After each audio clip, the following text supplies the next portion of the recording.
Assalamualaikum warahmatullahi wabarakatuh. Salam sejahtera untuk kita semua teman-teman.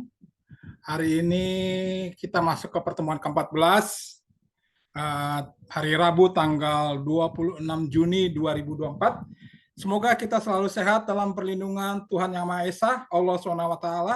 Keluarga kita juga sehat dan teman-teman juga sehat dalam keberkahan kasih dari Tuhan Yang Maha Esa. Teman-teman, kita sudah masuk ke pertemuan ke-14 ya.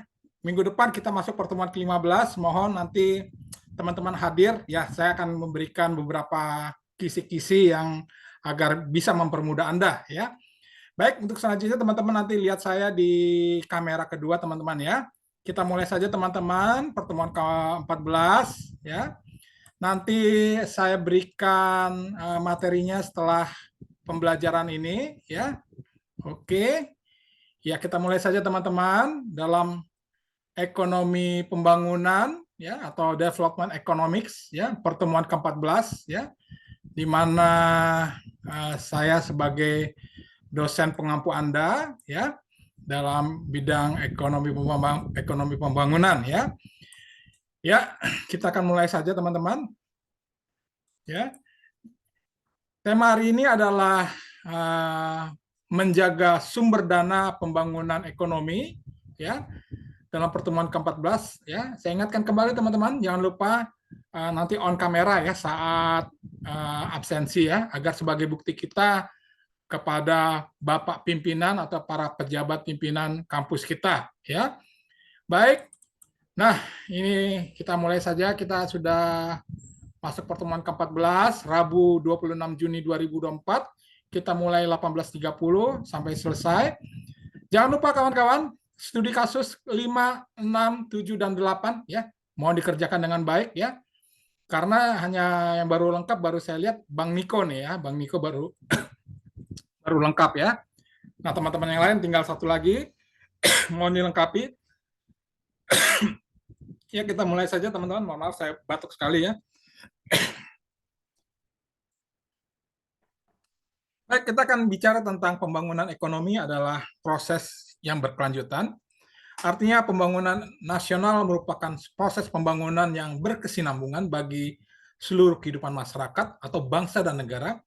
Tentunya Indonesia sebagai negara yang sedang melakukan perkembangan, melakukan pembangunan yang sekarang ini dipimpin oleh Bapak Presiden Joko Widodo, mengembangkan segala bidang bagaimana upaya meningkatkan kesejahteraan masyarakat memerlukan dana yang relatif besar ya. Tidak kita pungkiri lagi kawan-kawan.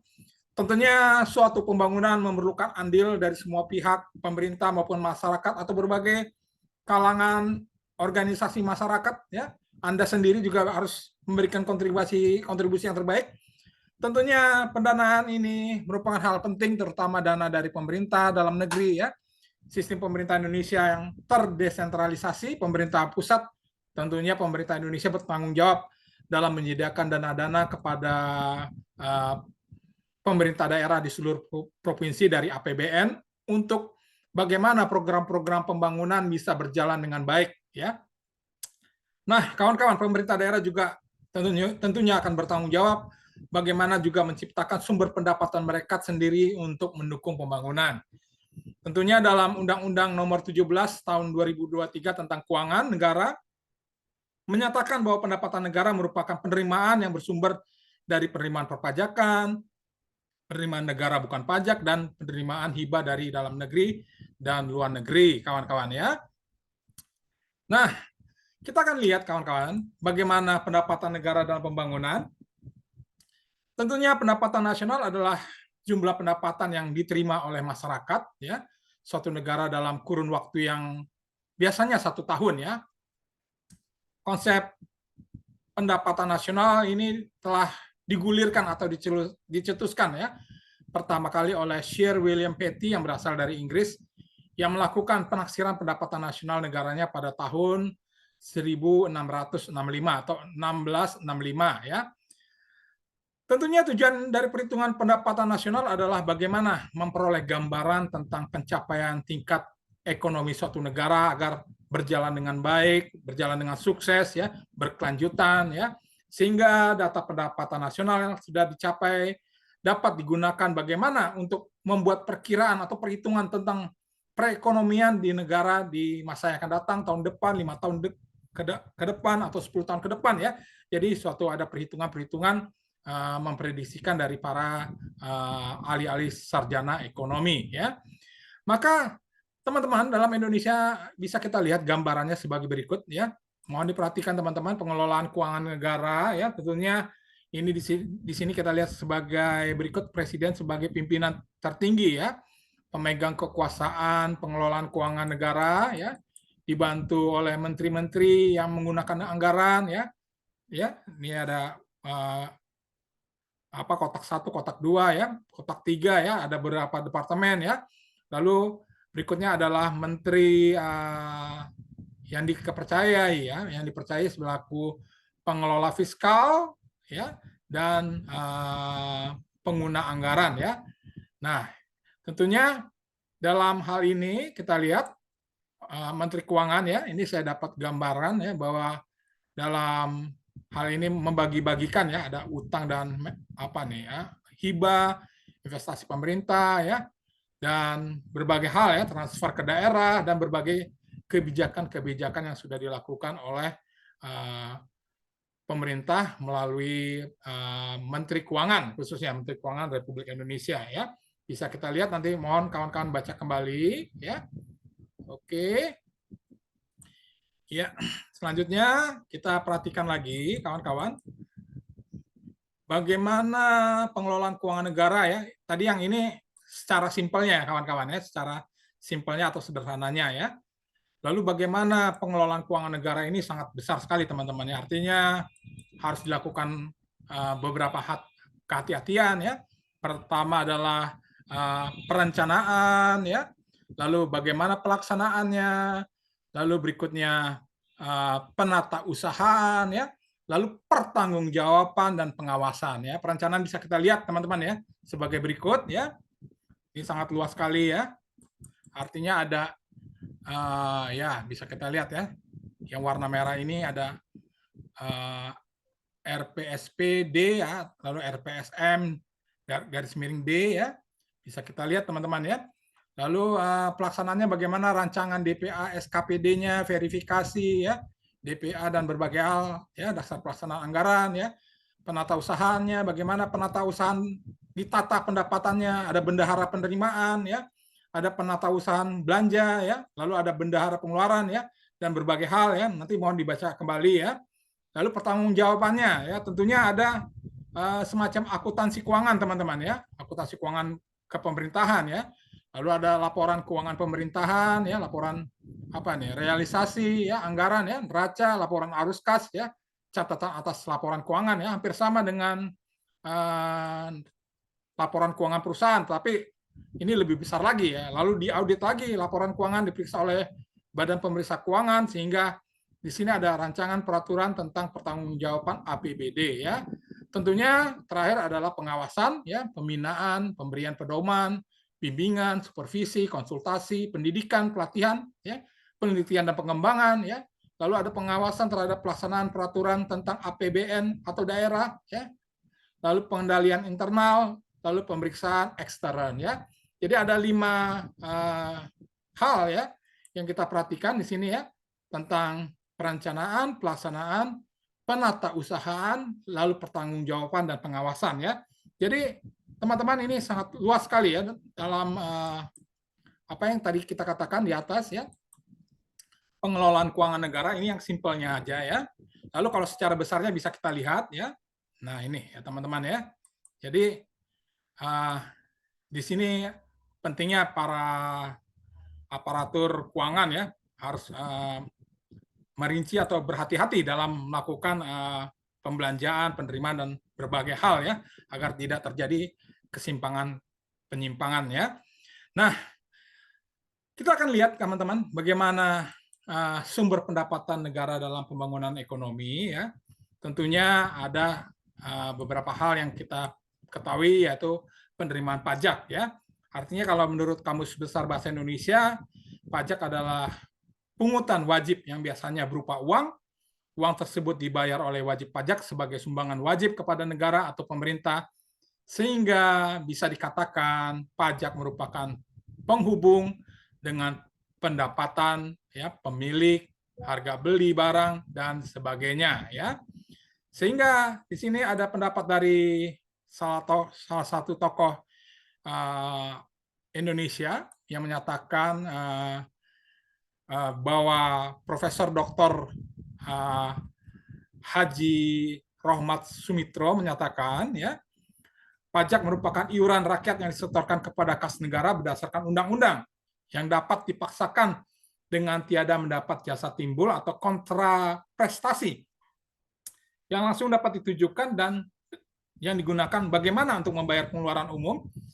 Definisi pajak kemudian dikoreksi menjadi pajak adalah peralihan kekayaan dari pihak penduduk kepada kas negara untuk pembiayaan pengeluaran rutin dan surplusnya digunakan untuk public saving yang merupakan sumber utama untuk pembiayaan public investment ya. Baik, selanjutnya kita perhatikan teman-teman. Ya. Iya, mohon sebentar kawan-kawan ya. Ya, mohon sebentar kawan-kawan ya.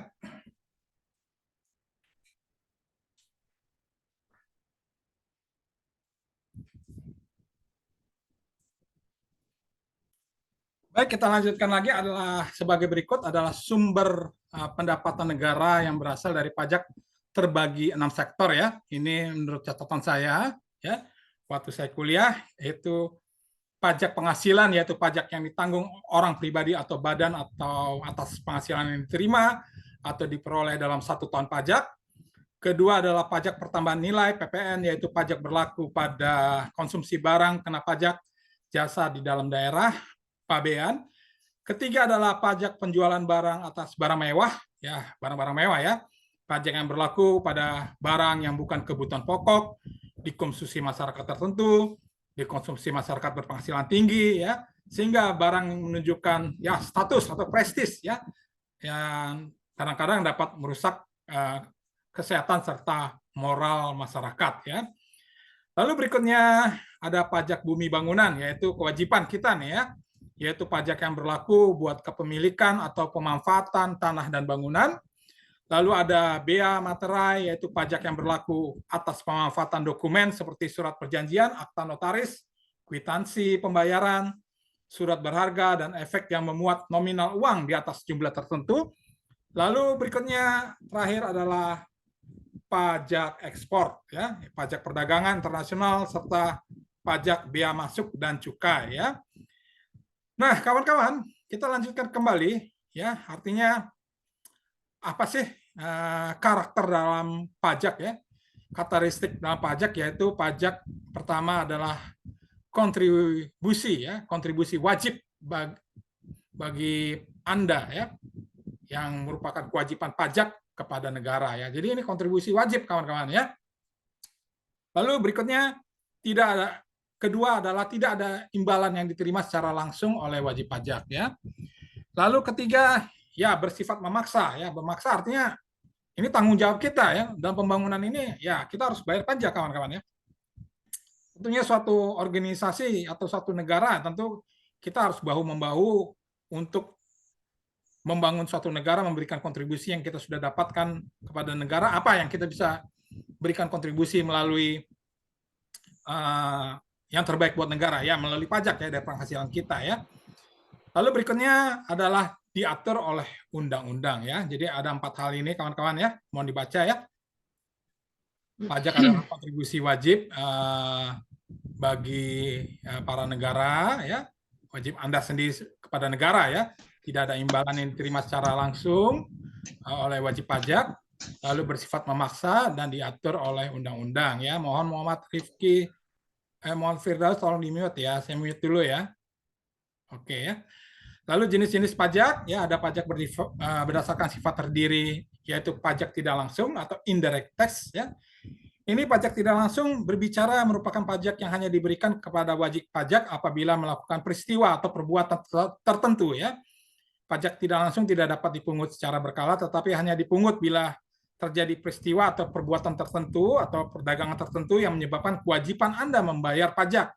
Contoh pajak penjualan barang mewah, pasti Anda membeli mobil sport mewah ya, di mana pajak ini hanya diberikan bila wajib pajak menjual barang mewah atau Anda juga membeli barang mewah ya. Nah, lalu ada juga pajak langsung atau direct tax ya. Ini berbicara pajak langsung merupakan pajak yang diberikan secara berkala kepada wajib pajak berdasarkan atau berlandaskan surat ketetapan pajak yang dibuat oleh kantor pajak, kawan-kawan. Tentunya di dalam surat ketetapan pajak terdapat jumlah pajak atau nilai nominal yang harus dibayar oleh wajib pajak, sehingga pajak langsung harus ditanggung seorang yang terkena wajib pajak dan tidak dapat dialihkan kepada yang lain, kepada orang lain atau pihak yang lain. Ya, contoh pajak bumi dan penghasilan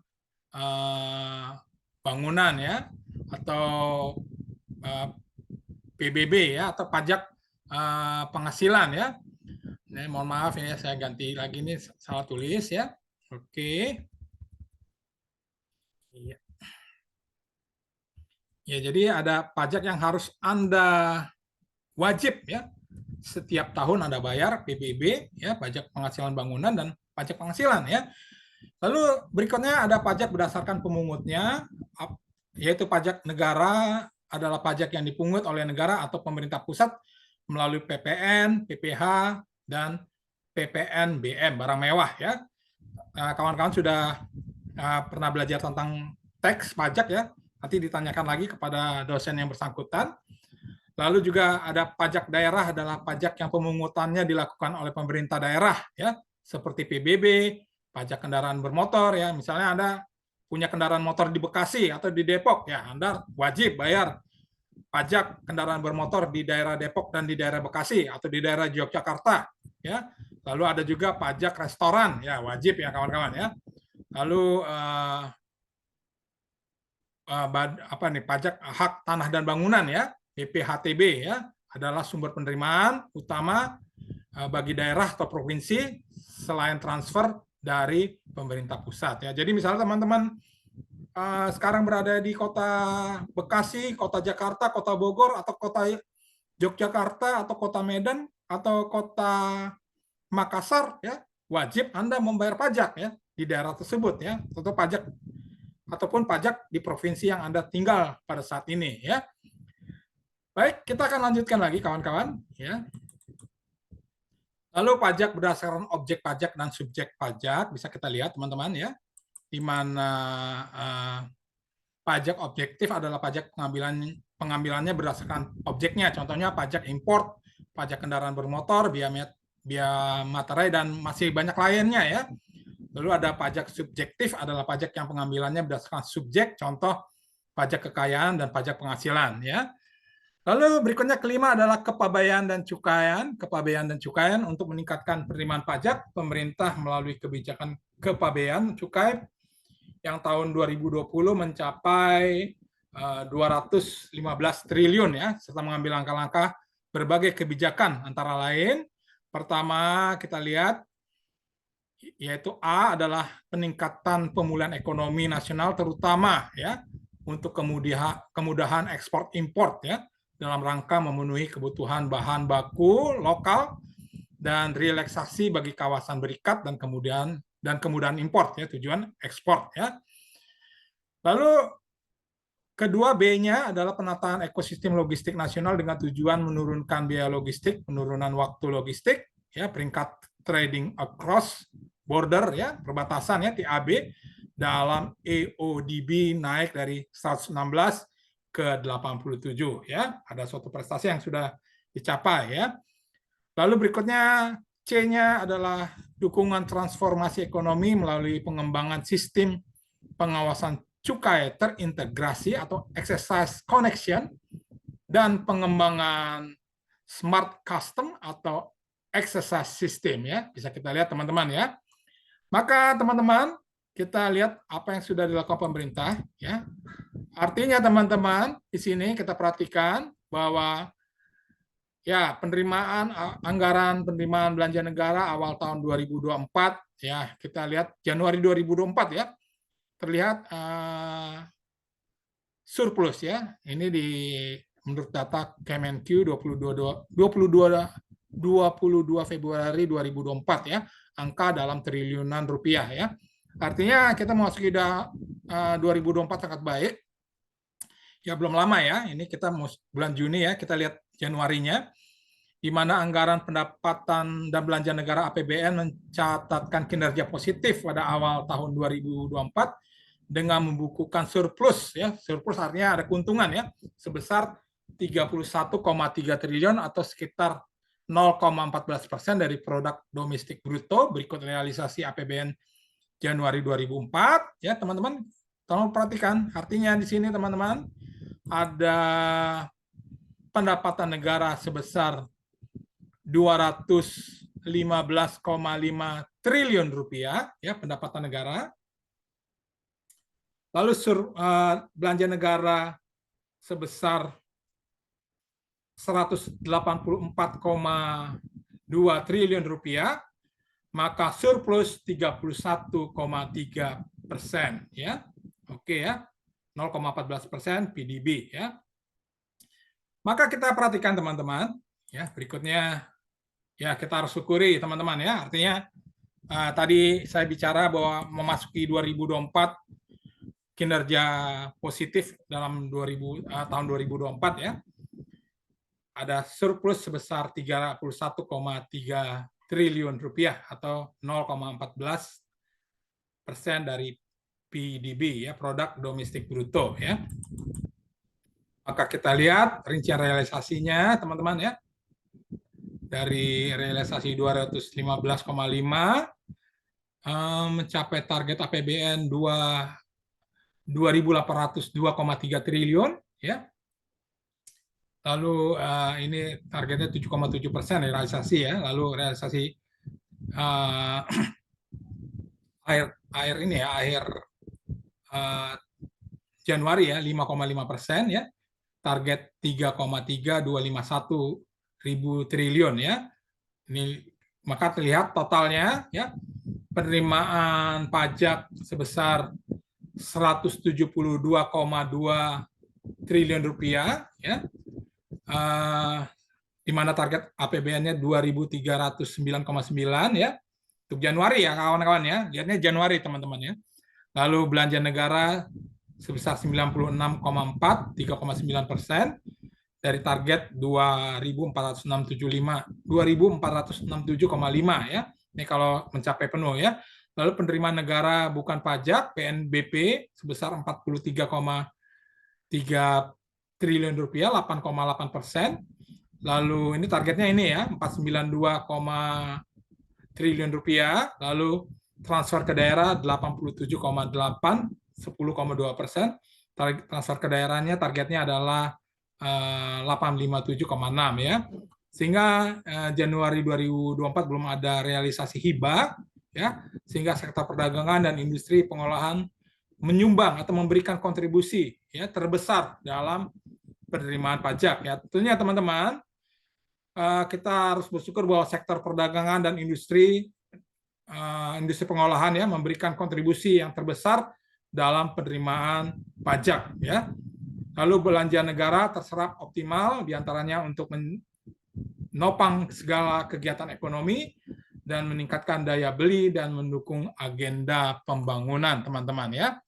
Jadi apa yang sudah dilakukan awal tahun 2024 oleh Bapak Presiden Jokowi dan melalui Menteri Keuangannya Ibu Sri Mulyani sudah dilakukan dengan baik ya. Mudah-mudahan kita akan memasuki tanggal 20 Oktober 2024 melalui Presiden terpilih Bapak Haji Prabowo Subianto, APBN kita tetap berjalan dengan baik ya. Dan selanjutnya kita lihat teman-teman, fungsi APBN adalah apa nih? Kita lihat ya. Ibu Sri Mulyani menyatakan fungsi APBN tentunya kita bisa mengurangi pengangguran ya. Dengan pengangguran berkurang, ekonomi bertambah, orang-orang bekerja ya, menghasilkan perputaran ekonomi ya, pergerakan ekonomi sehingga bisa meningkatkan efisiensi perekonomian ya. Lalu menjaga keseimbangan sumber daya ekonomi antar sektor, antar kelompok ya, penting sekali kawan-kawan ya. Antar rumah tangga maupun antar wilayah, provinsi, kabupaten, dan berbagai wilayah-wilayah lainnya. Ya. Lalu berikutnya yang terpenting juga memelihara stabilitas dan keseimbangan fundamental perekonomian. Ya. Ibu Sri Mulyani Indrawati menyatakan kinerja APBN di awal tahun 2024 terus melanjutkan kinerja baik, ya, dibandingkan APBN 2023 tahun lalu dengan momentum pertumbuhan ekonomi stabil. Nah, ini penting sekali kawan-kawan ya. Bahwa dalam ekonomi pembangunan pentingnya pertumbuhan ekonomi yang stabil ya. Maka kita lihat berikutnya teman-teman, kebijakan insentif pajak ya. Ini suatu atau sebagai instrumen fiskal dalam mendukung pemulihan ekonomi nasional dan penguatan transformasi ekonomi pemerintah dan melakukan berbagai kebijakan terkait dengan insentif pajak antara lain adalah percepatan pengembalian pendahuluan PPN, ya, membantu cash flow, ya, perputaran uang, ya, perputaran dana perusahaan untuk kembali melakukan aktivitas perusahaan, ya. Lalu ada insentif PPh 22 import dalam rangka memenuhi import kebutuhan bahan baku produksi untuk sektor-sektor yang masih terdampak pada wabah pandemi COVID-19 ya. Tapi kita bersyukur alhamdulillah kemarin kita sudah bicara bahwa ekonomi kita melewati batas-batas wabah epidemi COVID ya, kita melewati dengan baik dan surplus ekonomi kita ekspor meningkat ya, dan kekuatan ekonomi kita tetap stabil. Apa yang dikatakan oleh Ibu Sri Mulyani, yang terpenting adalah bahwa kita harus menjaga momentum pertumbuhan ekonomi yang stabil, kawan-kawan ya. Sehingga teman-teman ya, lalu ada yang terpenting, pajak ditanggung pemerintah mendukung daya saing dan keekonomian sektor tertentu. Artinya pemerintah membantu Anda, kawan-kawan ya. Nah, dengan Anda dibantu oleh pemerintah, ya, ayo mari kita tingkatkan semangat kerja kita ya, semangat kemampuan kita untuk mengembangkan bisnis kita ya. Nah, ini ya, kita berharap ekonomi kita tetap stabil ya, sehingga momentum ekonomi tetap stabil berjalan, cash flow perusahaan Anda berjalan dengan baik, ya, pendapatan perusahaan Anda berjalan dengan baik, ya, pengangguran berkurang dan berbagai hal ya, sehingga ekonomi kita semakin membaik ya. Itu harapan kita teman-teman ya. Sehingga teman-teman ada juga tax holiday atau allowance, menarik penanaman modal, bagaimana meningkatkan investasi di dalam negeri dalam rangka mendorong diversifikasi ekonomi ya, pentingnya membuka lapangan kerja dan mempercepat pertumbuhan wilayah ya. Ini kita bicara bagaimana ekonomi kita bisa bergerak ya. Anda buka usaha, ekonomi bergerak, membuka lapangan pekerjaan ya. Misalnya kita masing-masing buka usaha ya, merekrut 2 orang ya. Ada kawan kita 8, ada 16 ya. Artinya ekonomi bertumbuh ya. Ekonomi Anda juga bertumbuh ya, mempercepat pertumbuhan wilayah. Jadi memberi dampak faktor positif ya ke wilayah Anda tempat bekerja ya. Tentunya ada kebijakan yaitu pentingnya dukungan pemulihan ekonomi nasional ya, insentif kepabeanan ya, terutama kemudahan ekspor dan impor, memenuhi kebutuhan bahan baku lokal dan relaksasi bagi kawasan berikat dan kemudahan impor tujuan ekspor ya, kemudahan impor tujuan ekspor ya dipermudah ya. Lalu penataan kedua adalah penataan ekosistem logistik nasional dengan target antara lain ya menurunkan biaya logistik pengiriman, ya menurunkan waktu logistik, ya waktu makin dipercepat ya. Ini harus on time kawan-kawan ya. Sekarang kita dunia bisnis semakin kompetitif ya. Ada konsumen pesan pagi jam 2 siangnya sudah sampai di tempat Anda ya, di tempat konsumen Anda. Ini penting sekali ya. Lalu berikutnya peringkat trading across border dalam EODB naik dari 116 ke 87. Artinya ekosistem logistik nasional semakin baik, biaya logistik semakin murah, waktu makin tepat. Nah, ini kawan-kawan ya, kita perlu mendukung ya. Lalu ketiga, dukungan transformasi ekonomi. Artinya pertama adalah bagaimana pengembangan sistem pengawasan cukai terintegrasi, access connection ya. Lalu berikutnya bagaimana pengembangan smart custom dan exercise sistemnya ya. Sehingga kita lihat teman-teman ya, fungsi utama pajak yaitu ada 4. dari pajak ya, yaitu pajak adalah sumber pemasukan keuangan negara dengan menghimpun dana dari masyarakat, dari saya, dari saudara, dan dari kawan-kawan yang disetorkan ke kas negara ya, merupakan kewajiban ya. Tujuannya apa nih? Pajak adalah untuk membiayai pengeluaran negara atau pembangunan nasional. Jadi pajak difungsikan pembiayaan pembangunan sebagai bagaimana membangun infrastruktur, pemerluasan lapangan kerja dan berbagai hal, kesehatan dan pendidikan ya. Lalu juga fungsi mengatur ya, regulasi ya, artinya pajak digunakan sebagai alat mengatur dalam melaksanakan berbagai kebijakan pemerintah dalam kegiatan ekonomi dan kegiatan sosial ya. Fungsi utama mengatur antara lain bagaimana memberikan perlindungan terhadap barang-barang produksi dalam negeri ya, yang berfungsi untuk menghambat laju inflasi ya, sehingga pajak mendorong ekspor ya, dan pajak untuk menarik serta mengatur investasi modal demi perekonomian produktif ya, dan implementasi dengan fungsi mengatur antara lain pajak dapat digunakan sebagai alat untuk menghambat laju inflasi ya. Lalu berikutnya pajak digunakan sebagai alat untuk mendorong kegiatan ekspor seperti pajak ekspor barang ya, jadi ekonomi meningkat ya. Lalu pajak dapat memberikan perlindungan ya terhadap barang-barang produksi Anda, produk dalam negeri, dari dalam negeri contohnya pajak pertambahan nilai ya. Lalu berikutnya pajak mengatur dan menarik investasi modal yang membantu ekonomi kita agar kita semakin produktif ya. Sehingga pajak juga merupakan fungsi stabilitas kawan-kawan ya, yang dilaksanakan oleh pemerintah untuk memiliki dana ya, teman-teman ya, memiliki dana bagaimana menjalankan kebijakan yang berhubungan dengan stabilitas negara yang perlu dijaga sehingga inflasi dapat dikendalikan melalui pemungutan pajak, mengatur peredaran uang di masyarakat dan penggunaan pajak yang efisien ya. Lalu juga kelima ya, pajak juga merupakan pemerataan pembangunan kawan-kawan ya. Artinya pemerataan artinya dapat digunakan bagaimana kita menyimbangkan, menyesuaikan antara pembagian pendapatan dan kesejahteraan masyarakat ya. Jadi pajak berfungsi bagaimana untuk pemerataan pendapatan masyarakat ya. Sehingga berikutnya kita lihat bagaimana pendapatan negara non pajak ya. Bisa kita lihat tulisan ini ya, yaitu penerimaan dari sumber daya alam, yaitu penerimaan yang terdiri dari sumber daya alam, minyak dan gas, migas ya, dan non migas ya. Lalu kekayaan negara yang dipisahkan yaitu penerimaan yang berasal dari keuntungan yang dibukukan BUMN ya, keuntungan badan usaha milik negara ya. Lalu PNBP yaitu penerimaan ini diperoleh dengan memanfaatkan barang milik negara seperti aset hingga sewa tanah dan bangunan. Lalu ada pendapatan badan layanan umum yaitu penerimaan ini dapat dari hasil penyediaan layanan berupa penyediaan jasa hingga pelayanan administrasi ya. Sehingga teman-teman saya ingin ingatkan lagi ya, harap teman-teman ya, waktu akan berjalan terus ya. Mohon kawan-kawan kumpulkan tugas 5, 6, 7 dan 8 ya. Yang 8 masih banyak yang belum kirimkan ya. Ada juga yang hanya baru kumpulkan 5, ada juga yang belum kumpulkan ya.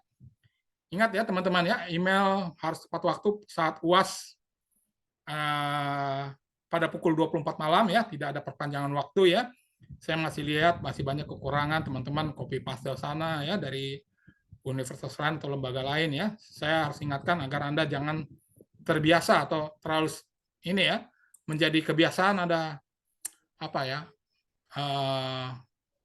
copy paste atau menjiplak ya, sehingga nanti Anda untuk penulisan skripsi atau seminar proposal Anda jadi tidak terlatih ya. Ini penting sekali ya. Semoga Anda sukses semuanya ya. Lalu ingat ya, kalau ingat saya ingatkan ya, kerjakan tugas-tugas yang saya berikan ya, 5, 6, 7, 8 ya. Kemungkinan pertemuan ke-15 kita ketemu tatap muka ya. Seperti biasa nanti saya berikan beberapa kisi-kisinya ya. Dan saya harapkan semoga kita selalu sukses ya. Mari berikan prestasi terbaik untuk bangsa Indonesia dan semoga Tuhan Yang Maha Esa memberkati langkah masa depan gemilang Anda dan kita semua keluarga besar STIGI ya. Jadi teman-teman nanti mohon diperhatikan ya. Artinya pengelolaan keuangan ya bisa kita lihat ya teman-teman ya, tidak sederhana ini ya, tapi sangat luas ya. Nanti teman-teman perhatikan ya, ini akan menjadi pertanyaan ya. Pertanyaan saya kepada Anda. Lalu pengelolaan keuangan negara tadi saya katakan ya, ada beberapa hal yang harus Anda perhatikan, ada perencanaan, pelaksanaan, penatausahaan, pertanggungjawaban dan pengawasan ya. Ini 5 ini ya, 1 2 3 4 5 ya. Saya ulangi lagi, perencanaan, pelaksanaan, penatausahaan, pertanggungjawaban dan pengawasannya ya. Ini sangat luas sekali, mohon dibaca ya. Lalu berikutnya bagaimana pemerintah sudah melakukan hal yang terbaik. Ya. Kinerja positif ya, kita harapkan memasuki 20 Oktober 2024 ya, kita juga akan memasuki ekonomi yang baik dengan optimisme ya, sehingga kita lihat ada surplus ya 31,3 triliun, ya, pendapatan negara sebesar 215,5 triliun, belanja negara 184,2 triliun ya. Nah ini ya, artinya kita memasuki 2024 dengan baik ya, alhamdulillah ya. Semoga 20 Oktober 2024 dengan presiden terpilih, keberlangsungan kepemimpinan pemerintah Republik Indonesia berjalan dengan baik ya, melalui dari Bapak Presiden Jokowi, melalui presiden terpilih Bapak Haji Prabowo Subianto. Maka kita lihat pendapatan negara sebagai berikut ya. Oke. Ya, artinya ada penerimaan pajak, belanja pemerintah pusat, transfer ke daerah ya. Lalu ada penerimaan negara bukan pajak ya. Nah, realisasinya mencapai 7,7%, target akhir tahunnya 2.802,3 triliun ya untuk pendapatan negara. Lalu belanja negara targetnya 3.325,1 triliun ya. Mudah-mudahan ini bisa menjadi penghematan kawan-kawan ya. Sehingga penting sekali kawan-kawan ya. Fungsi APBN Anda lihat mengurangi pengangguran ya, meningkatkan efisiensi perekonomian, menjaga keseimbangan sumber daya ekonomi antar sektor, antar kelompok ya, harus dijaga ya. Juga rumah tangga maupun antar wilayah di daerah kita, wilayah rumah tangga, wilayah provinsi, kabupaten dan wilayah-wilayah lainnya ya, harus kita jaga ya. Lalu penting juga memelihara stabilitas dan keseimbangan fundamental ekonomi, di mana Ibu Sri Mulyadi mengajak kita untuk menjaga momentum pertumbuhan ekonomi yang stabil ya. Ini harapan kita kawan-kawan ya. Kinerja sudah baik ya 2024 ya. Nah, kita sebagai calon-calon sarjana manajemen juga melakukan hal terbaik buat negara kita. Ini sebagai kontribusi kita terbaik kepada bangsa dan negara ya. Jangan lupa juga pajak adalah kewajiban kita ya. Kewajiban kita untuk membayar pajak sebagai sumbangsi kita kepada pemerintah ya. Kewajiban ya kawan-kawan ya, kewajiban ya. Sehingga ini beberapa hal ya. Nanti dibaca lagi kawan-kawan ya. Sehingga kita semoga bisa memberikan yang terbaik bagi bangsa negara. Demikian teman-teman, kita sudah lebih dari 39 menit. Ya, saya open kamera teman-teman ya. Hari ini ada kawan kita, ya, Bang Irwanto, terima kasih Bang Irwanto sudah hadir. Bang Tommy, Mas Prasetyo, Muhammad Firdaus, ya. Bang Niko, terima kasih sudah hadir. Bang Rory dan Muhammad Rifki Saroni, ya. Demikian pertemuan kita hari ini. Kita sudah lebih dari 39 menit, sudah menuju 40 menit. Kita akan berjumpa pertemuan ke-15 tatap muka. Akhir kata saya ucapkan wabillahi wa taufiq hidayah. Wassalamualaikum warahmatullahi wabarakatuh. Salam sukses dan salam sejahtera untuk kampus kita. Terima kasih teman-teman. Sampai jumpa minggu depan. Terima kasih. Terima kasih. Assalamualaikum warahmatullahi wabarakatuh. Waalaikumsalam warahmatullahi wabarakatuh. Sukses.